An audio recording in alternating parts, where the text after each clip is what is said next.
Assalamualaikum warahmatullahi wabarakatuh. Pada video kali ini, kita akan membahas mengenai konsep dasar manajemen pendidikan. Mata kuliah ini diampu oleh Bapak Dr. Muhammad Kristiawan, MPD. Baiklah, perkenalkan, nama saya Osi Hidayati dengan NPM A1A021079, kelas 2C, Prodi Pendidikan Bahasa Indonesia. Pengertian manajemen pendidikan. Manajemen pendidikan adalah ilmu terapan dalam bidang pendidikan yang merupakan rangkaian kegiatan atau keseluruhan proses pengendalian usaha kerjasama sejumlah orang untuk mencapai tujuan pendidikan secara berencana dan bersistematis yang diselenggarakan di lingkungan tertentu.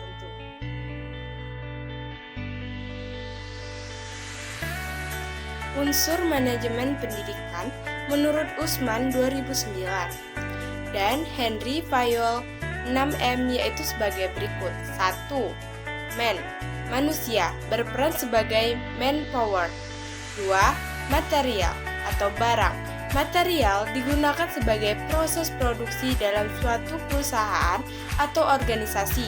Dapat berdiri dari bahan baku, bahan setengah jadi, atau barang jadi. 3. Mesin atau mesin merupakan kebutuhan pokok dalam melancarkan jalannya suatu organisasi. 4. Money atau uang.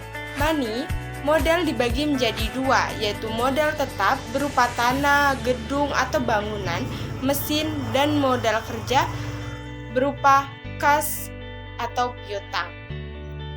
5. Metode atau metode. Pemilihan dan penggunaan metode yang tepat digunakan sebagai aturan atau cara-cara tertentu yang bertujuan untuk menghindari terjadinya inefisiensi dan pemborosan. 6. Market atau pasar adalah tempat pertemuannya penjual dan pembeli untuk mengadakan transaksi. Dalam lembaga pendidikan, market berupa tempat terjadinya interaksi antara pendidik dengan peserta didik maupun dengan stakeholder yang ada dalam lingkup lembaga tersebut. Yang ketujuh, minute atau waktu merupakan waktu yang digunakan dan dimanfaatkan dalam mencapai visi dan misi suatu lembaga secara efektif dan efisien. Tujuan dan manfaat manajemen pendidikan. 1. Terwujudnya suasana belajar dan proses pembelajaran yang aktif, kreatif, efektif, menyenangkan, dan bermakna. 2. Terciptanya peserta didik yang aktif mengembangkan potensi dirinya untuk memiliki kekuatan spiritual keagamaan, pengendalian diri, kepribadian, kecerdasan akhlak mulia, serta keterampilan yang diperlakukan dirinya, masyarakat, bangsa, dan negara. 3. Terpenuhinya salah satu dari 5 kompetensi tenaga kependidikan atau tertunjangnya kompetensi material tenaga kependidikan sebagai manajer. 4. Tercapainya tujuan pendidikan secara efektif dan efisien. 5. Terbekalinya tenaga kependudukan dengan teori tentang proses dan tugas administrasi kependidikan atau tertunjangnya profesi sebagai manajer atau konsultan manajemen pendidikan. 6. Teratasinya masalah mutu pendidikan karena 80% masalah mutu disebabkan oleh manajemennya. 7. Terciptanya perencanaan pendidikan yang merata, bermutu, relevan, dan akuntabel. 8. Meningkatkan citra positif pendidikan.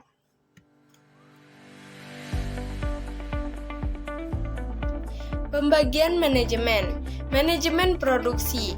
Manajemen produksi merupakan kegiatan mengalokasikan dan mengombinasikan faktor-faktor produksi seperti alam, tenaga kerja, modal, dan skill untuk menambah nilai guna suatu barang atau jasa. Manajemen pemasaran. Manajemen pemasaran merupakan kegiatan membangun strategi promosi, distribusi, dan penjualan agar produksi sampai ke sasaran yang tepat. Manajemen keuangan. Manajemen keuangan adalah kegiatan mengatur keseimbangan antara kebutuhan dana dan kesediaannya dana dalam berbagai sumber dana untuk meningkatkan nilai perusahaan. Manajemen sumber daya manusia atau SDM. Manajemen SDM merupakan kegiatan mengalokasikan kegiatan melatih dan mengembangkan SDM sesuai kualifikasi yang dibutuhkan setiap bagian perusahaan.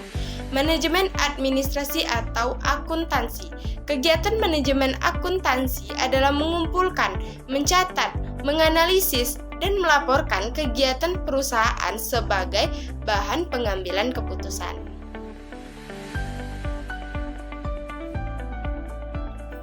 Komposisi keterampilan manajemen. 1. Keterampilan teknik.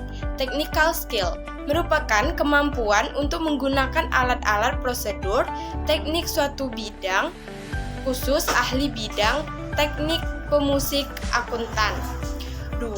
Keterampilan mahasiswi atau human skill merupakan kemampuan untuk bekerja dengan orang lain, memahami orang lain, dan mendorong sebagai orang lain baik sebagai perorangan maupun kelompok. Dan yang ketiga adalah keterampilan konseptual.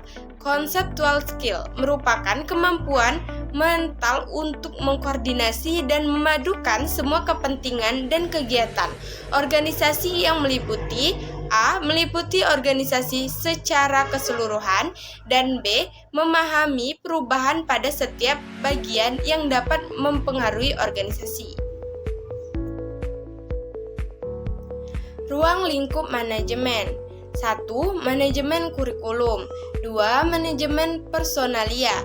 3. Manajemen peserta didik. 4. Sarana dan prasarana. 5. Manajemen keuangan atau pembiayaan. 6. Manajemen administrasi. 7. Manajemen humas. Dan 8. Manajemen layanan khusus. Prinsip-prinsip manajemen pendidikan. Menurut Douglas pada tahun 1963, 13-17, merumuskan prinsip-prinsip manajemen pendidikan sebagai berikut. 1. Memprioritaskan tujuan di atas kepentingan pribadi dan kepentingan mekanisme kerja. 2. Mengkoordinasikan wewenang dan tanggung jawab. 3. Memberikan tanggung jawab pada personil sekolah hendaklah sesuai dengan sifat-sifat dan kemampuannya. 4. Mengenal secara baik faktor-faktor psikologis manusia. Dan 5. Aktivitas, nilai-nilai, prinsip-prinsip tersebut memiliki esensi bahwa manajemen dalam ilmu dan praktis harus memperhatikan tujuan orang-orang, tugas-tugas, dan nilai-nilai. Tujuan dirumuskan dengan tepat sesuai dengan arah organisasi, tuntunan zaman, dan nilai-nilai yang berlaku. Tujuan suatu organisasi dapat dijabarkan dalam bentuk visi, misi, dan sasaran seseorangnya.